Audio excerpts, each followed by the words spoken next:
Hello.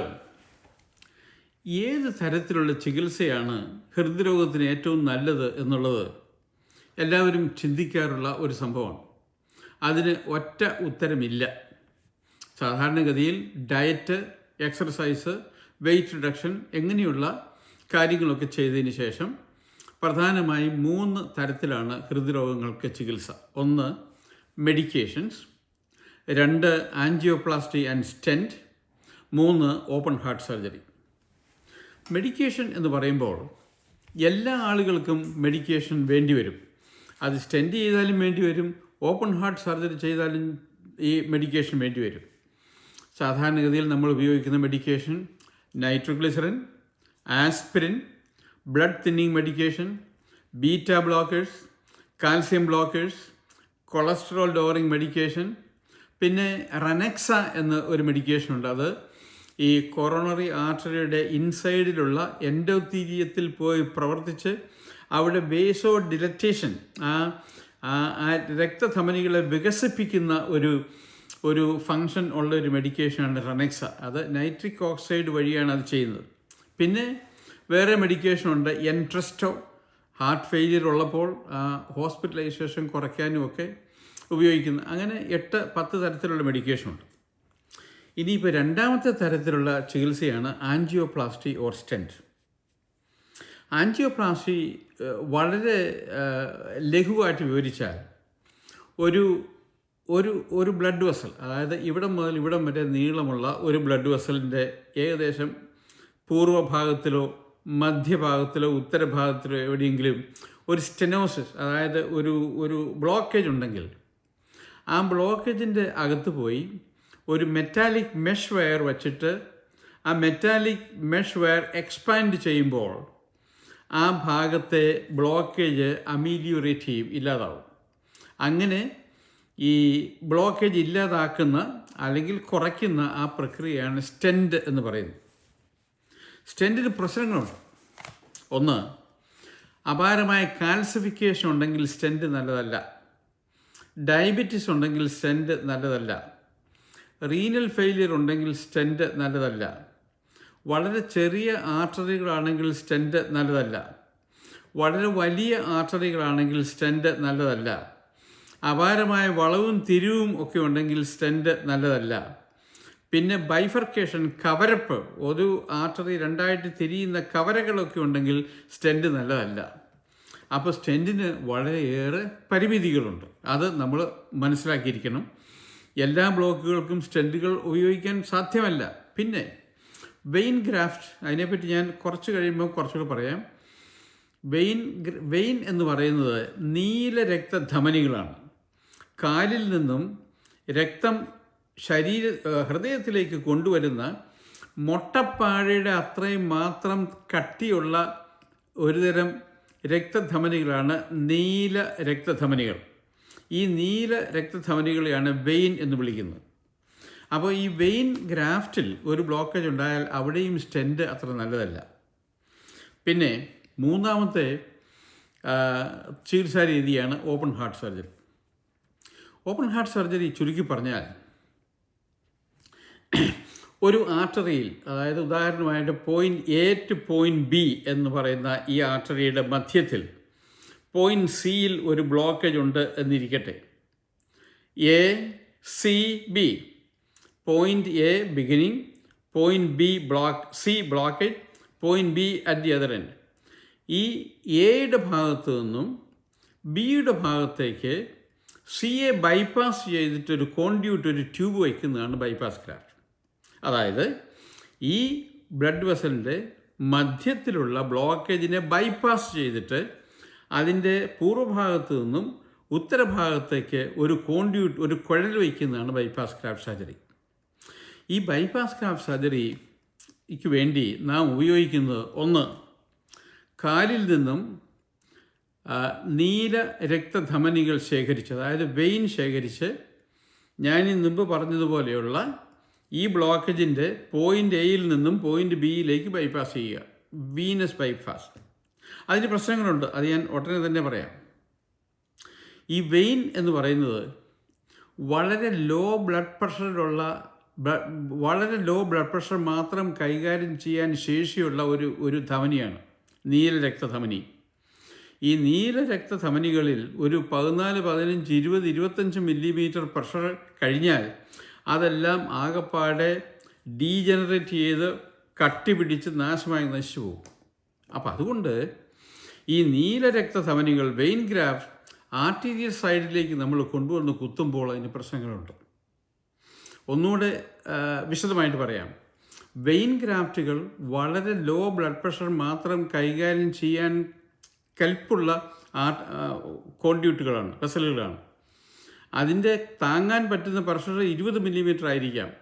ആ 20 millimetre താങ്ങാൻ പറ്റുന്ന ആ മുട്ടപ്പാഴയുടെ അത്രയും മാത്രം കട്ടിയുള്ള ഈ സാധനം എടുത്തു കൊണ്ടുവന്ന് നമ്മുടെ ആർട്ടീരിയൽ സൈഡിൽ കുത്തിവെച്ചാൽ ആർട്ടീരിയൽ സൈഡിലെ ബ്ലഡ് പ്രഷർ 120, 140, 160, 200 വരെയൊക്കെ പോകും. അതിൻ്റെ അകത്ത് ഈ മുട്ടപ്പാടയുടെ കട്ടിയുള്ള സാധനങ്ങൾ കൊണ്ടുവച്ചാൽ അത് നശിച്ച് നാരണക്കളായി പോകും. അപ്പോൾ vein graft has got problem. പിന്നെ ഏറ്റവും പ്രസിദ്ധമായിട്ടുള്ള ബൈപ്പാസ് ഗ്രാഫ്റ്റ് എന്ന് പറയുന്നത് ആർട്ടീരിയൽ കോൺഡ്യൂട്ട് വെച്ചിട്ടുള്ളതാണ്. ആർട്ടീരിയൽ കോൺഡ്യൂട്ട് എന്ന് പറഞ്ഞാൽ ശുദ്ധ രക്തധമനികൾ ശരീരത്തിൽ പല ഭാഗങ്ങളിൽ നമുക്ക് ഉപയോഗിക്കാൻ പറ്റിയ തരത്തിലുണ്ട്. അതിലൊന്നാണ് ലെഫ്റ്റ് ഇൻറ്റേർണൽ മാമറി ആർട്ടറി. ഈ left internal mammary artery originate ചെയ്യുന്നത് ലെഫ്റ്റ് സബ്ക്ലേവിയൻ ആർട്ടറിയുടെ ഭാഗത്തു നിന്നാണ്. ആ ഒറിജിനേറ്റ് ചെയ്യുന്ന ഭാഗത്ത് തൊടാതെ ആ ആർട്ടറി പതുക്കെ ലിബറേറ്റ് ചെയ്ത് നമ്മുടെ കൊറോണറി ആർട്ടറിയുടെ എ ഭാഗത്തു നിന്നും സി ഭാഗവും കഴിഞ്ഞ് ബി ഭാഗത്തിലേക്ക് ഇതിനെ കൊണ്ടേ കുത്തിവയ്ക്കുക, തയ്ച്ചു ചേർക്കുക. അപ്പോൾ ആ ബ്ലോക്കേജിനെ ബൈപ്പാസ് ചെയ്ത് ഈ ഇൻറ്റേർണൽ മെമ്മറി ആർട്ടറി ശുദ്ധരക്തം ഈ ബ്ലോക്കേജിൻ്റെ ഡിസ്റ്റൽ, അതായത് വിദൂര സ്ഥലങ്ങളിലേക്ക് കൊണ്ടേ എത്തിക്കും. അപ്രകാരം തന്നെ റൈറ്റ് ഇൻറ്റേർണൽ മെമ്മറി ആർട്ടറിയും ഉപയോഗിക്കാം. പിന്നെ റേഡിയൽ ആർട്ടറി, അതായത് നമ്മുടെ ഈ എൽബോ മുതൽ റിസ്റ്റ് വരെയുള്ള ദൈർഘ്യത്തിൽ നിന്നും റേഡിയൽ ആർട്ടറി ശേഖരിച്ച് അതും മേൽ പറഞ്ഞതുപോലെ ഈ ബ്ലോക്കേജിൻ്റെ എ ഭാഗത്തു നിന്നും സി ബൈപ്പാസ് ചെയ്ത് ബി ഭാഗത്തിലേക്ക് കൊണ്ടുവരാം, കുത്താം. പിന്നെ അത്യാവശ്യം വേണമെങ്കിൽ സ്റ്റൊമക്കിൽ നിന്നും ഗാസ്ട്രോ എപ്പിപ്ലോയിക് ആർട്ടറി എന്ന് പറയുന്ന ഒരു ആർട്ടറി ലിബറേറ്റ് ചെയ്ത് കുത്താം. അപ്പോൾ ഞാൻ ചുരുക്കി പറഞ്ഞത്, ഈ ബൈപ്പാസ് ഗ്രാഫ്റ്റ് ചെയ്യുമ്പോൾ വെയിൻ ഗ്രാഫ്റ്റുകൾ, അതായത് നീല രക്തധമനികളെ കഴിയുന്നതും അവോയ്ഡ് ചെയ്യുന്നതായിരിക്കും നല്ലത്. കാരണം നീല രക്തധമനികൾ 50% ഒരു വർഷത്തിനകം നശിച്ചു പോകും. 10 നീല രക്തധമനി ഗ്രാഫ്റ്റുകൾ വെച്ചാൽ ഒരു വർഷം കഴിയുമ്പം 5 താഴെയേ കാണത്തുള്ളൂ. 10 വർഷം കഴിയുമ്പോൾ അത് 2 or 3 മാത്രമേ കാണത്തുള്ളൂ. അപ്പോൾ ഒരു ദീർഘായുസില്ലാത്ത ഒരു ബൈപ്പാസാണ് വെയിൻ ഗ്രാഫ്റ്റ്.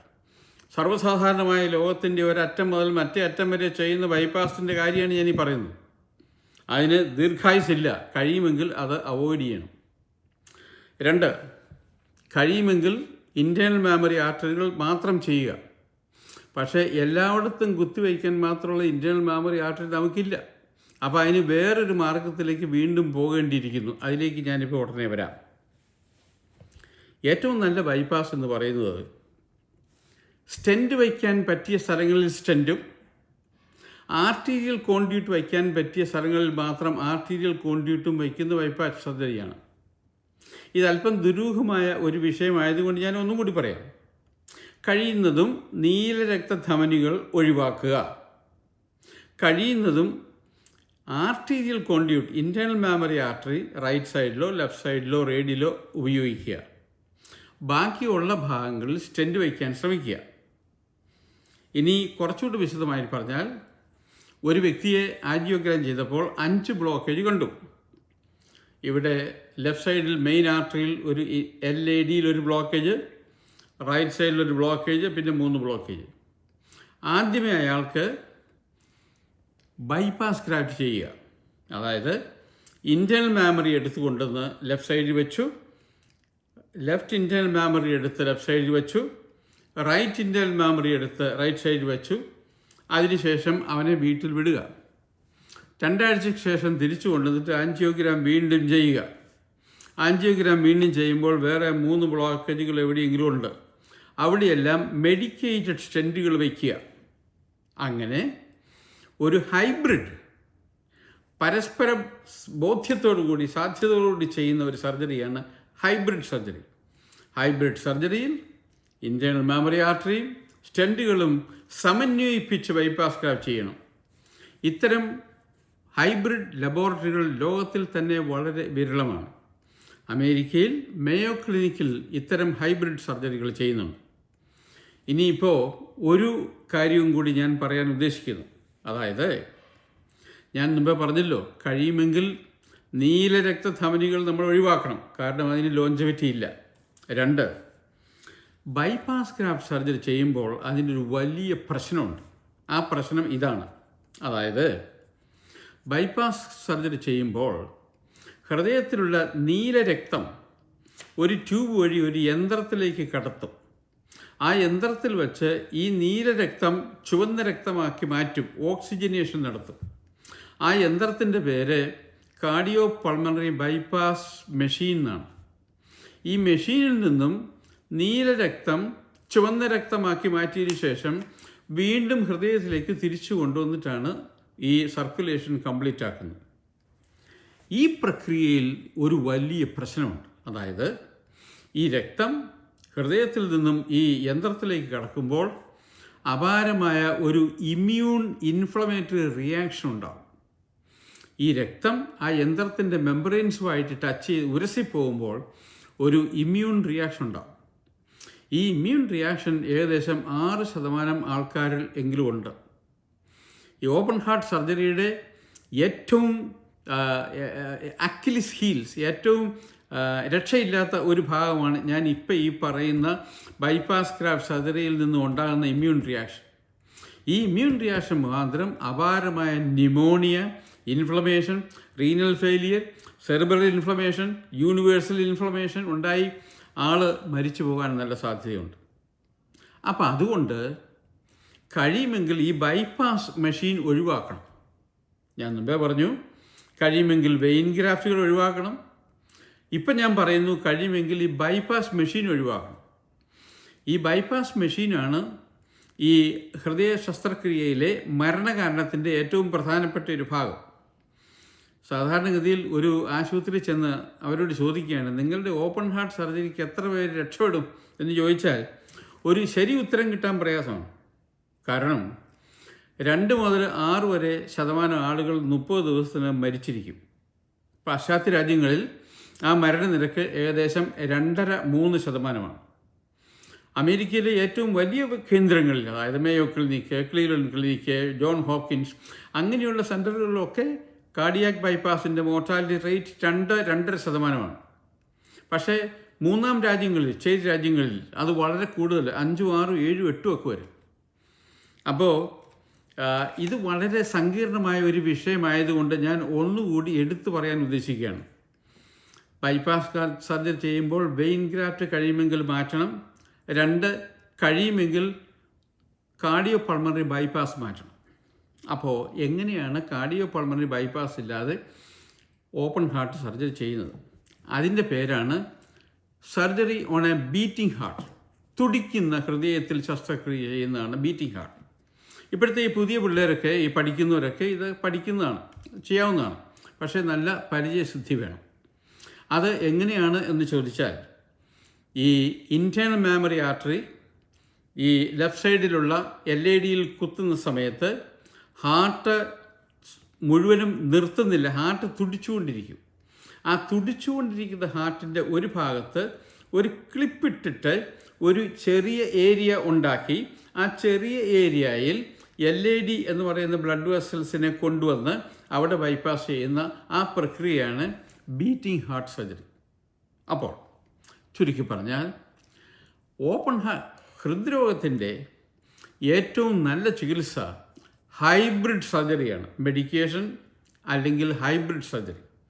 ഈ ഹൈബ്രിഡ് സർജറിയിൽ ആദ്യമേ തുടിക്കുന്ന ഹൃദയത്തിൽ ഓപ്പൺ ഹാർട്ട് ചെയ്യുക, അതായത് ബീറ്റിംഗ് ഹാർട്ട്, അതിനുശേഷം സ്റ്റെൻറ്റ് ചെയ്യുക. ഇത്തരത്തിലുള്ള ഹൈബ്രിഡ് ലബോറട്ടറികൾ നമുക്കുണ്ടാവണം.